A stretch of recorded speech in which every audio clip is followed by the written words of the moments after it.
Stage 11 in this 2009 Tour de France begins in Vatan and ends 192 kilometers later in Saint-Fargeau. In between, 3 intermediate sprints and 2 fourth category climbs for the 170 riders remaining. Indeed, following a fall on Tuesday, Norwegian champion Kurt Arvesen was forced to pull out of the Tour due to a shoulder injury. Worth mentioning are the time updates which were carried out after video analysis in Issoudun on Tuesday. The organisers decided to gift the first 158 riders in the stage at the same time as the winner. The lucky ones included Bradley Wiggins and Levi Leipheimer, who actually finished 15 seconds behind.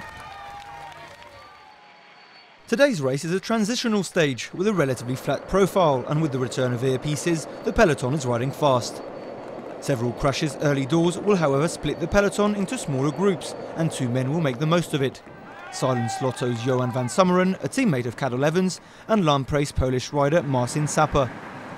Both men will combine well, while behind, the peloton, led by Mark Cavendish's Columbia High Roads and yellow jersey Ronaldo Nocentini's AG2R, decide to let the breakaway storm ahead.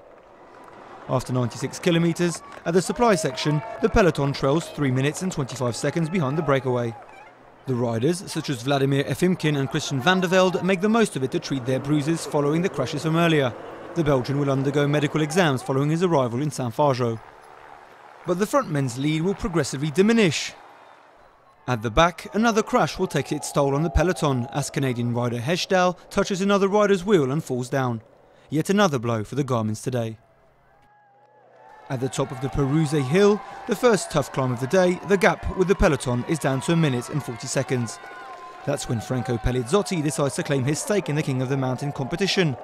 The Liquigas rider takes 3rd place and grabs a point in his quest for the polka dot jersey. With 25 kilometers to go, Van Summeren and Sapper's lead has gone down to below 1 minute, and the Rabobanks, the Columbias and the Garmins start increasing the tempo at the front of the pack.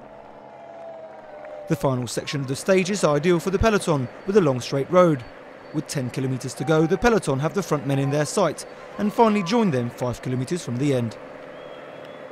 From then on, it's all about choosing the right tactic for the sprinters teams, and the Garmin slipstreams try to destabilise the Columbias.